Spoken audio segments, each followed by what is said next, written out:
think the Ukrainians have developed or refined their theory of victory by going after Russia's oil and gas infrastructure. You think you know this war? Think again. What if the fight you've been watching isn't the whole story?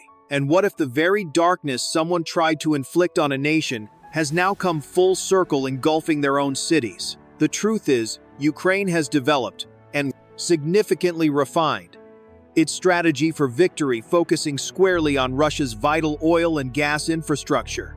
And on November 2nd, 2025, at the stroke of midnight, a new chapter began, igniting a literal firestorm across southern and western Russia. A powerful and synchronized wave of drone attacks sent shockwaves through the region. The apex of this unsettling chaos unfolded hundreds of kilometers southward, reaching the strategic port of Tuapse. Right before your eyes, you're witnessing the very moment Putin's financial lifeline is going up in flames. This isn't just any port. It's considered one of Russia's most expansive oil terminals, located on the Black Sea. Serving as Russia's primary southern conduit, it facilitates the crucial export of crude oil and refined petroleum products to global markets. As we speak, and as these visuals vividly show, the entire facility is consumed by intense flames. So how did Russian officials, specifically the Krasnodar administration, publicly account for this colossal fire, this undeniable strategic catastrophe? What exactly did these authorities convey to Reuters? According to their statement at the place at Tuapse port, mere parts of a drone apparently landed on an oil tanker, causing superficial damage to its deck superstructure.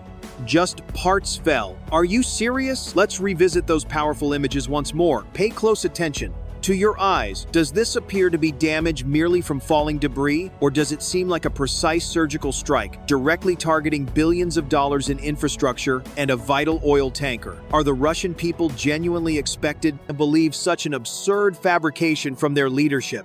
Especially when a major port is visibly burning right before their very eyes. This parts fell narrative vividly illustrates the Putin regime's profound inability to convey the unvarnished truth to its own citizens. While officials spoke of pieces, eyewitnesses and residents in Tuapse recounted hearing no less than 13 distinct explosions across the night sky, observing desperate attempts by air defenses to intercept emerging targets.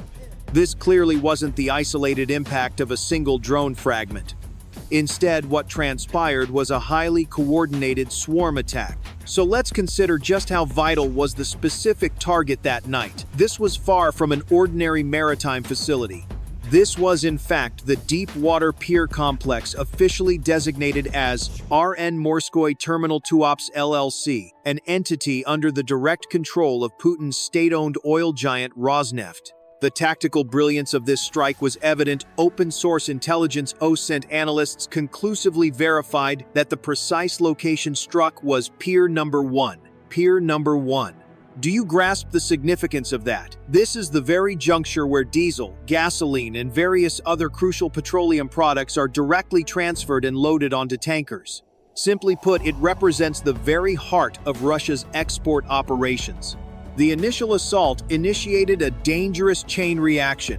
Beyond the pier itself, a petroleum tanker that was anchored within the port's confines also ignited. The vessel's superstructure suffered damage, necessitating the immediate evacuation of its crew. This attack proved so remarkably successful and devastating that its fiery intensity was even registered by the American space agency NASA. Let's be clear, this isn't mere propaganda, nor is it a speculative maybe. What you're seeing is verifiable data, a thermal satellite image directly from NASA. The expansive red areas visible in these images powerfully convey the immense scale of the blaze. This isn't confined to a single localized area. The entirety of the port facility is engulfed in flames. Local media, specifically a Telegram channel, delved into this NASA data and subsequently reported that fires were also raging at Piers 3 and 4, confirming that both a tanker and a terminal section were ablaze. Therefore, the Russian authorities' fabricated claims of parts falling and minor damage are unequivocally disproven by irrefutable objective data transmitted directly from space. However, that night's events weren't limited to this single dramatic assault. While incredibly bright and intense, this was merely the most vivid and fiery component of a much larger scenario. Simultaneously, as Tuops endured its assault hundreds of kilometers further north, deep within Russia's heartland, other critical targets were also being struck. Observe the map closely. This wasn't a haphazard, scattered series of strikes. Rather, it was a meticulously coordinated offensive, meticulously planned to cripple Russia's vital energy infrastructure. So what exactly unfolded across various regions of Russia on that very same night? Tuops was ablaze. The initial parallel strike targeted the city of Zeleznogorsk, nestled within Russia's Kursk region. During the evening of November 1st, this location was hit by drone activity. The specific objective was a key transformer station. The immediate consequence, a significant portion of the city experienced a complete loss of electricity. The second concurrent attack struck Alchevsk in Luhansk, a territory currently under Russian occupation. Thus, it's not exclusively Russian territory being affected. Even regions Putin ostensibly came to rescue are now embroiled in this escalating chaos. Once again, the target was a critical transformer station. The outcome, a widespread power outage blanketed the city. Additional coordinated attacks were also reported in Oryol and Lipetsk. Oryol city experienced another drone strike. Recall that the thermal power plant there had been hit just the previous day, but last night it was hit yet again. And then in Lipetsk, the 500 kilovolt Lipetskaya transformer station became a target. This effectively means one of Russia's pivotal high-voltage power lines. From a broader perspective, the occurrences on the night of November 2nd unequivocally underscore the advanced level of sophistication now achieved by Ukraine's asymmetric warfare capabilities. Kyiv is now cleverly outmaneuvering Russia on its own sovereign territory, playing by its own distinct rules. They're employing relatively affordable, intelligent, and long-range unmanned aerial vehicles (UAVs) against Russia's notoriously expensive and often cumbersome military assets. This strategic approach has now matured into a dual-pronged and impeccably complementary asymmetric strangulation strategy. Tuops, Zeleznogorsk, Alchevsk, Oryol, Lipetsk. That's 5 distinct regions all hit on a single night, unified by one overarching strategy. This strategy involves both logistical strangulation and the deliberate collapsing of the home front, achieved by striking critical export terminals, oil refineries, and vital tankers such as those at Tuops. Essentially, this action is severing Russia's critical foreign exchange earnings, effectively choking its economic lifeline. The very engine of war runs on money, and Ukraine is methodically depleting that source by targeting transformer stations in interior regions like Zeleznogorsk, Oryol, and Lipetsk. This inevitably demoralizes the civilian populace, sowing widespread panic and eroding their confidence in the current regime. It delivers an unmistakable message. War is now on your doorstep, penetrating directly into the households of even Russia's most supposedly secure cities. To fully comprehend the immense significance of this particular attack, one must recognize that this transcends a mere terrorist act. It is in essence a military-economic assassination. The direct strike on Pier Number 1 precisely impacted the terminal's crucial capability to load both heavy and light petroleum products onto waiting tankers. The extensive damage inflicted upon the port facilities consequently halted all operational activities entirely.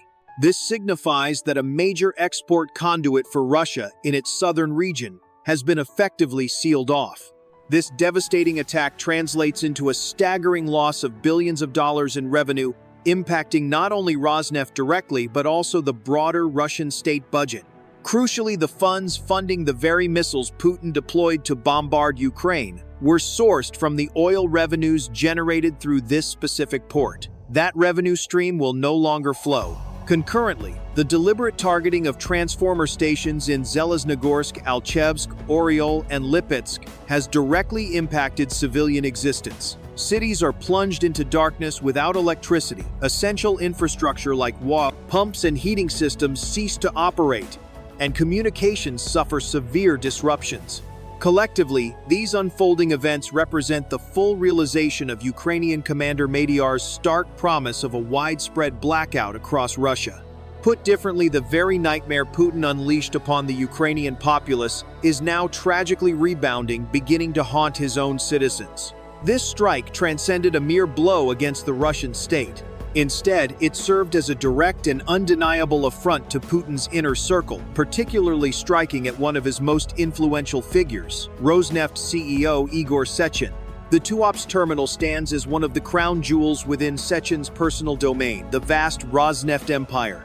Rosneft serves as the primary corporation financially underpinning Russia's national budget, and by extension funding the ongoing conflict. Sechin had previously assured Putin of sustained security and consistent revenue streams. Yet from January 2024 onwards, he has proven incapable of safeguarding the multi-billion-dollar facility located in Tuops. This recent assault not only obliterated the refinery but also annihilated the crucial export pier, effectively crippling not just Sechin's production capabilities but also his fundamental ability to sell these products. Such events clearly highlight Sechin's increasingly precarious standing with Putin. Putin himself is witnessing how even his most loyal and trusted confidant remains powerless against surprisingly inexpensive Ukrainian drones. This unfolding crisis is also guaranteed to spark pointed questions within the Kremlin, such as, how exactly are we prosecuting this war? And specifically for Sechin, why can't you adequately safeguard our vital facilities? It marks a significant juncture where Putin is directly confronted with the undeniable ineptitude of his own key allies. Moreover, this assault unequivocally demonstrates yet again the true vulnerability of Russia's Black Sea coast and its southern regions, areas that Putin had proudly depicted as absolutely impregnable. However, this goes beyond simply revealing a defensive shortcoming. It forms an integral component of a far more intricate and cunning strategic plan. Now, a crucial question arises. Why did Ukraine target a heavily fortified strategic asset like Tuapse, while simultaneously hitting transformer stations in Zeleznogorsk, Oriol, and Lipetsk, hundreds of kilometers to the north? This wasn't merely to unsettle civilians. It represents a sophisticated military strategy. The 500-kilovolt Lipetskaya transformer station in Lipetsk and the transformer station in Zeleznogorsk aren't just household power sources. They are the backbone of the main power grids that feed military installations, critical command centers, and crucially air defense radars across those very regions.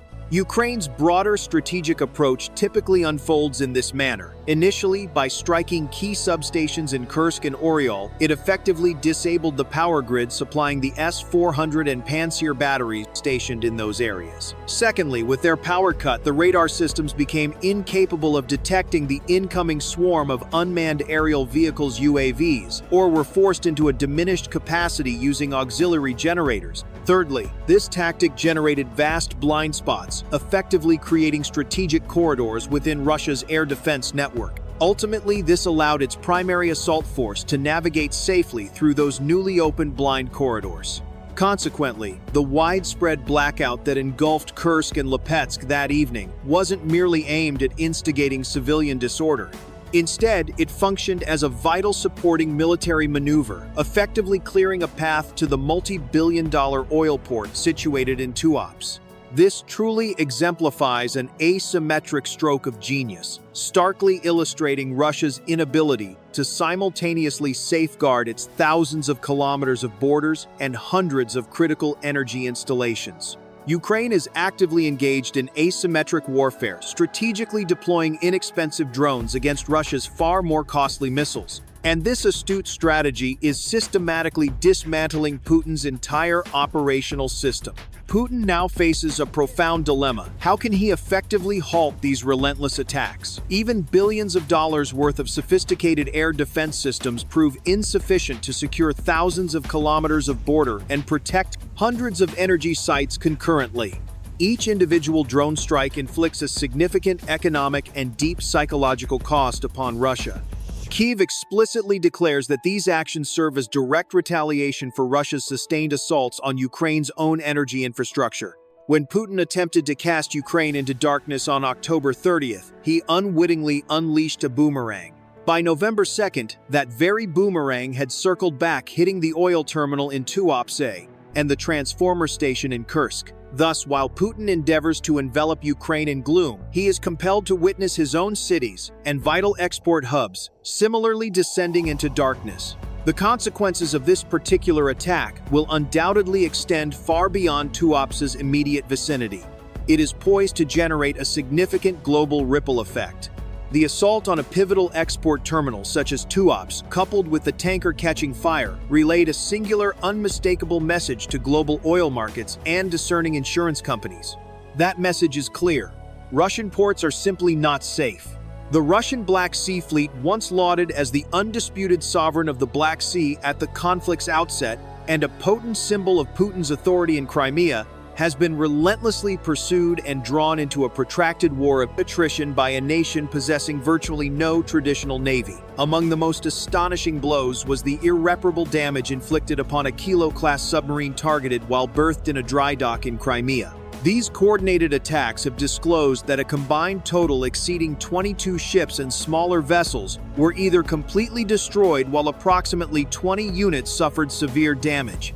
The profound military revolution underpinning this unparalleled destruction is undeniably Ukraine's naval force without a navy strategy. Kyiv has strategically deployed its indigenously manufactured unmanned naval vehicles, UNVs, which despite their very low cost prove remarkably effective as their principal weapon against Russia's colossal billion-dollar warships.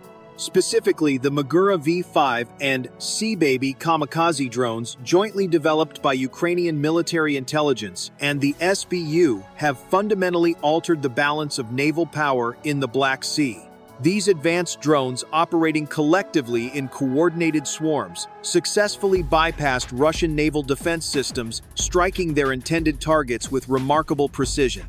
As per official statements from Vasyl Malyuk, the director of Ukraine's SBU, in October 2025, these rapid technological advancements signal the ongoing commitment to cleansing the Black Sea of the Russian fleet's presence. Currently, the operational status of the Russian Black Sea Fleet is best characterized as largely defensive and evasive, rather than actively operational. The fleet found itself compelled to virtually desert Sevastopol in Crimea, its historic primary base for more than 200 years. Under relentless threats from missiles and drones, this vital port has transformed from a perceived fortress into a perilous trap. Both satellite imagery and extensive military analysis corroborate that the fleet's core combat components, including caliber missile carriers like the Admiral Grigorovich-class frigates, have been relocated eastward to the port of Novorossiysk, safely nestled on Russia's mainland. Reports even suggest that certain vessels have sought even deeper sanctuary further south, specifically at the port of Ochamkyr, located within Georgia's Abkhazia region. So what exactly lies ahead? Three distinct possibilities now emerge. The first scenario predicts a dramatic surge in insurance premiums for any oil tanker daring to navigate towards any Russian port across the Black Sea. This applies not only to Tuapse, but crucially to Novorossiysk as well. The second option suggests that numerous tanker owners unwilling to jeopardize their valuable vessels and precious crews will simply decline to transport Russian oil. The third and ultimately final possibility is that Russia's largest and most important customers, China and India, will increasingly perceive Russia as an untrustworthy and inconsistent supplier. After all, what nation desires dependency on an oil supply perpetually vulnerable to interruption, with no assurances of consistent delivery? Therefore, this attack accomplished more than simply incinerating the oil at Tuapse. It simultaneously torched Putin's prospective oil contracts and severely damaged his credibility within the international market. Furthermore, this assault surfaced as the pinnacle of Ukraine's overarching logistical stranglehold and sophisticated economic trap strategy. Thus, what was consumed by fire in Tuapse on the night of November 2nd was not merely an oil tanker and a pier. It was, in fact, Russia's carefully constructed myth of being an invincible energy superpower, and its very economic lifeblood. Ukraine has effectively brought the conflict directly to Russia's most sensitive point, the very core of its economy. The raging inferno in Tuapse transformed Rosneft's and Igor Sechen's billion-dollar export contracts into mere ashes. Meanwhile, the widespread darkness afflicting Kursk and Oriol is forcing the Russian populace to shoulder the direct immediate costs of this war. Putin's false claim that the pieces fell is rapidly crumbling, utterly exposed by these stark images of fire and profound darkness endured by his own people. Putin's once mighty southern stronghold has been decisively compromised. The crucial export gateway has been effectively paralyzed, and Russia now finds itself ablaze within its own ports, consumed by the very fires of the war it initiated. So what are your thoughts on this unprecedented strategy and its impact? Share your insights and predictions in the comments section below. We'd love to hear from you. If you found this analysis compelling and want to stay informed about these critical developments, be sure to hit that subscribe button and turn on notifications so you don't miss our next deep dive. Thanks for tuning in and choosing to explore the truth with us.